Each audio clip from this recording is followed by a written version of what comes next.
Well, good evening and welcome to our History Virtual Open Evening. Over the next 25 minutes, teachers and students from the department will be telling you about our two history courses, the opportunities and support we offer in the department, and what makes studying history at Hills Road such an enjoyable and rewarding experience. We offer a fascinating range and variety of courses, whether it's studying East German society, symbolised by the famous or perhaps infamous Trabant car on the top left of your screen, or the meeting of the big three at Yalta, Stalin, FDR and Churchill, to decide the fate of Europe after World War II. You'll learn about the lives of both rulers, such as those three, and ordinary people, as those who drove the car in East Germany. And you'll study things like society, communism in Russia, where they produced a commemorative medal to commemorate 60 years of the USSR, of the creation of the USSR. And this particularly interesting top centre, Disarmament Dollar, produced in 1988, symbolising the beginnings of the end of the Cold War. It was actually made of missile metal, as Gorbachev and Reagan agreed to decommission a lot of the weapons that had gone to create the Cold War confrontation. You'll study individuals such as Martin Luther King, who, despite his own comments here, did so much to make history.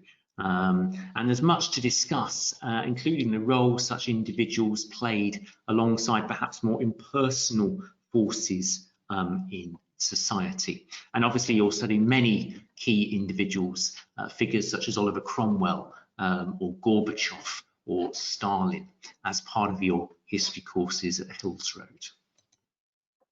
So what are the courses? Well, there's a choice. There are two courses. You can either choose HC, Crisis, Conflict and Communism.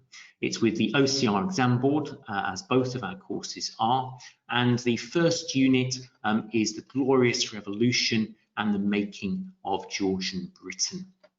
And this studies a society emerging from the horrors of civil war and in many ways rebuilding, and yet facing ongoing tensions and problems that culminated in a second revolution in the 17th century in 1688, as James II, the second son of Charles I, had to flee to France, leaving the throne behind. Out of this, the first political parties became very, very important in English society. Political parties which indeed had actually emerged out of a campaign earlier in 1678, hence the start date of this course, to try and prevent James coming to the throne in the first place. The Whig Party sought to do that, and they, alongside the Tory Party, of whom you may have heard, they became the dominant parties, a big kind of party rivalry in the sort of 25 years after the Glorious Revolution. After that, the tensions subsided a little bit as the regime associated with the man often regarded as Britain's first Prime Minister, Sir Robert Walpole, took hold in 1721, lasting for 21 years, all the way up to the fall of Walpole in 1742. You'll also study Germany, the attempt to create a democracy in Germany after the defeat in World War I, the Weimar Republic, and how that republic was replaced by Hitler's Nazi regime from 1933 onwards. But you'll also study the attempts to rebuild a society following the horrors inflicted on Europe by Hitler's Nazi regime in World War II, and ultimately in many ways on Germany itself. You'll study the attempts to rebuild not just one society, but two societies in Germany following World War II after 1945. One communist society aligned quite closely to the Soviet Union, and the other a capitalist Western Germany allied to the United States. And these divisions, of course, culminated in the building of the Berlin Wall in 1961. And then you'll also study Russia, the attempt to build the first communist society in Russia. Of course, the Soviet Union established following the Russian Revolution of 1917. But before that, you'll look at late Tsarist Russia, the attempts of some Tsars, certainly not all Tsars, to reform the Tsarist system, ultimately failing as the Tsarist system is overthrown by first a provisional government and then the communist state. And then you'll study the attempts to create a perfect communist society under Lenin and Stalin and Khrushchev, and with all the impact that that had for the Russian people and indeed for the world. So that's the HC course, and the exams together make up 80% of your HC course. As I say, the HC course is with OCR, as is our other course, HR, Rights, Race and Revolutions. And so the structure of the course is identical, and as with every OCR A-level course, and indeed every A-level history course, there is a unit of English history. And for the Rights, Race and Revolution course, you study England and Revolution, the early Stuarts, Civil Wars and Oliver Cromwell from 1603 to 1660. You'll study the causes of the Civil War and its consequences, and of course the key events of the Civil War, a pivotal event in English history.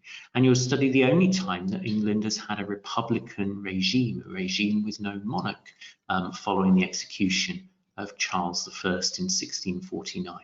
But then you'll also finish off by studying how in the end the monarchy was restored in 1660 under Charles I's elder son, Charles II, following the collapse of that republic after the death of Oliver Cromwell in 1658.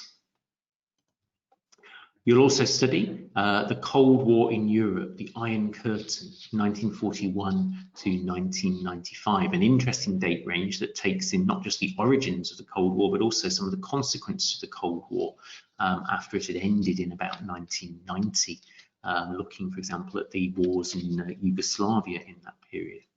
For the topic as a whole, you'll study the division of Europe into two armed camps, with the capitalist West facing the communist East. And you'll study the arms race, how they built up their supplies of weaponry, and then following the Cuban Missile Crisis in particular, that showed the superpowers just how close to nuclear war they could actually come, attempts in the early 1970s in particular to relax some of the tensions via the process of détente. And then following a renewed period of confrontation associated with the first term of Ronald Reagan's presidency, you'll study how Reagan himself, in many ways, perhaps reversed course and worked closely with Mikhail Gorbachev to bring about an end of the Cold War. And Gorbachev, of course, did far more than that, as well as being prominent along with Reagan in ending the Cold War. He perhaps more than anyone brought about the collapse of communism in Eastern Europe and took steps to dismantle the communist system in the Soviet Union itself. I'm going to pass on to Mr. Oliver, who will tell you about the final unit of the HR course and much more besides. Good evening. So to the last examined paper of the HR course, which is the United States course, from slaves to citizens, and this is focusing on the struggle to obtain civil rights, or more broadly equality, in the United States over this 130-odd year period, and we study 4 distinct groups here. Initially, we will be looking at the struggle for equality for African Americans in the United States, something which students tend to have some familiarity with, many having studied it at GCSE. We then, however, move on to look at some groups who will probably not be quite as familiar to our students. Firstly, looking at women's struggle for equality over this period, initially at least centred on the right to vote on the same basis as men, which culminates with the 19th Amendment. We also look at the struggle for Native American civil rights over this period, from the somewhat famous Indian Wars of the mid to late 19th century, to the doldrums of what many historians regard to be the effective genocide of many Native American tribes, and then through the 1960s and 70s and this period of essentially a renaissance for Native Americans. And lastly, but certainly not least, we also look at the struggle for equality for trade unions and workers in the United States. This is the equivalent course to the HC Russia course, and as with that paper, constitutes the weightiest topic that students look at 40%. Both of these topics engage with competing interpretations and students' ability to evaluate those interpretations using evidence.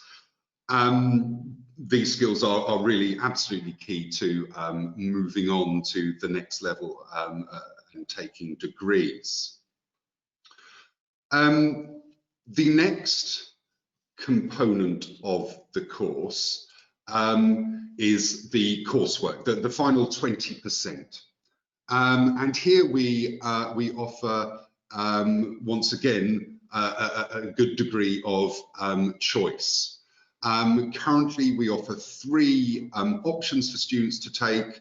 As you can see, the Life of Saladin, which is in essence our medieval option, something that most students will have not engaged with since their early years at secondary school. And here's a chance really to build on an interest that students may have. Our Witch Hunts paper is essentially our early modern paper. Again, something quite different from Saladin. This is very much a sort of social history paper, focused on gender issues to a large degree.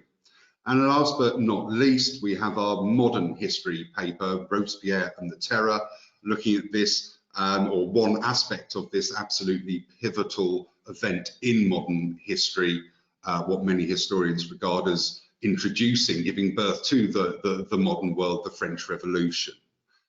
In terms of the importance of the coursework, the skills or the skill set that students build during the completion of this work is a superb piece of preparation for degree level, not only history, but most degree courses, particularly this issue of being able to work independently. Although we provide help and advice with coursework, we are now limited, very limited in the amount of help that we can give.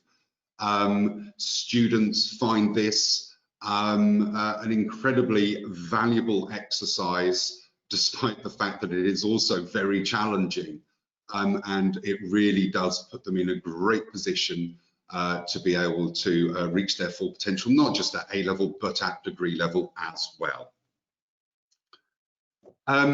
Moving on,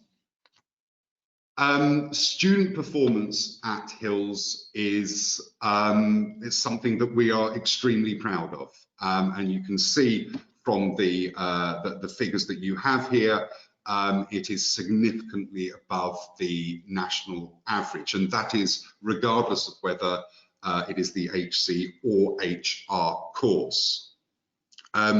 We believe that this is in part a reflection of the challenging materials that we present students with, again trying to bridge this this gap between A-level and degree. So we do get students to engage with some sort of degree level material at times.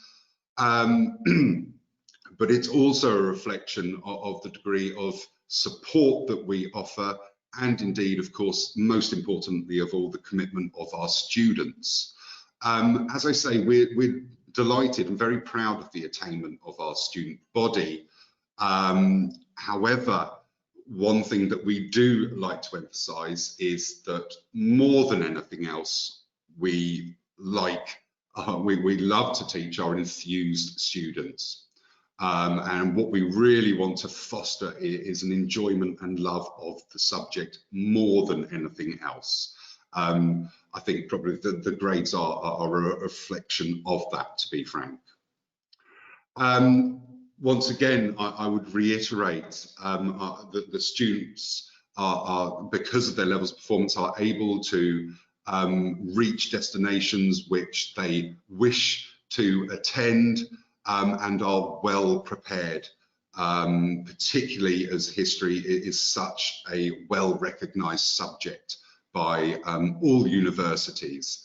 It is one of those subjects that is regarded as a prime preparation for university level degrees. And as you can see from the student destinations, of course, we have students going on to study history, but it's also great preparation for subjects such as geography and fashion marketing.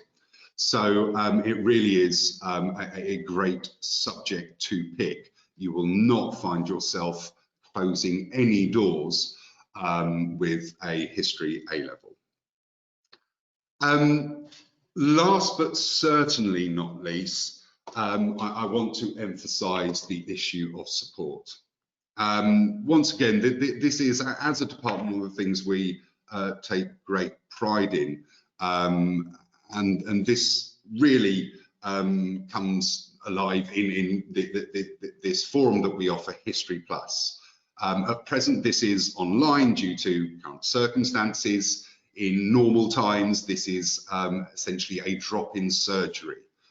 Students are encouraged from day one in Year 12 to use History Plus whenever they feel they need some support, whether that be discussing content that they have perhaps struggled with, or perhaps they were absent for some reason and can't quite understand a particular issue that was looked at in class, to really trying to hone examination technique, whether that be revision techniques or a typical example of a student coming in and wanting help with how to refine their essay writing technique. This can be extremely beneficial to students, and quite frankly, as a member of staff, it gives us a real sense of satisfaction to be able to help students on a one-to-one basis, which of course is somewhat more complicated in the classroom context. However, it's all very well for me to tell you what pride we take in offering student support and our results. I'd like to pass you on here to Tom, one of our current Year 13 students, a student of our HR course, to give you the student perspective. So over to Tom. Yeah, so I thoroughly recommend studying history at Hills for so many reasons. Mr. Oliver Amsworth has already touched on the support network. You get great support in the history department through History Plus, and teachers are always willing to give you the help if you need it. There are also great resources provided on all of the topics, which really allow you to like make your course what you want it to be. If you want to push yourself, if you want to achieve top grades, you're definitely able to do that with wider reading and getting into the debates between historians on specific issues. But there's also lots of basic material to make sure that every student has the opportunity to achieve their potential and work at the level that they want to. Lastly, I'd just like to reiterate that all the teachers here are fantastic. They all love their subject. They all know what they're talking about. And yeah, I can't recommend history enough. It's been definitely my most interesting A-level, and I think it's definitely given me skills that will last me well into university and into later life.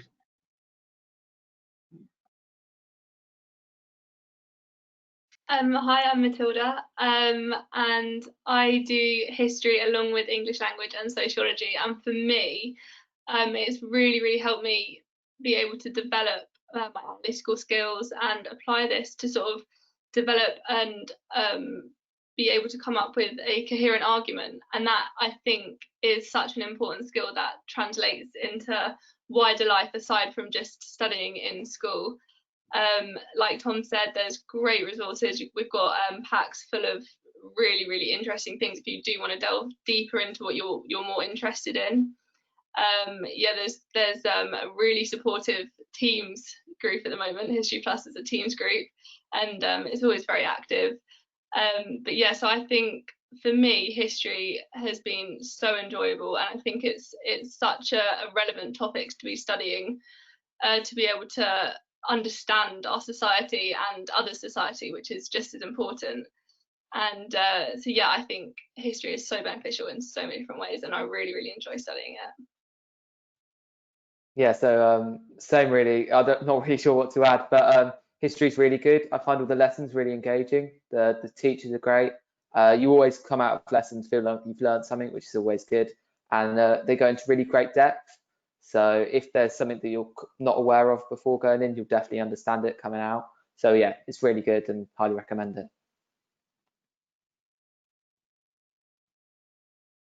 Very much, Tom, Matilda and Dan, for your comments. So as we reach the point of the evening where we respond to questions, it's worth emphasising that all the questions will be published on the Hills On Demand section of our website for you to refer to subsequently. So all the questions that are asked via these 2 evenings are published on Hills On Demand for you to access them via the website, so you can examine all those answers there.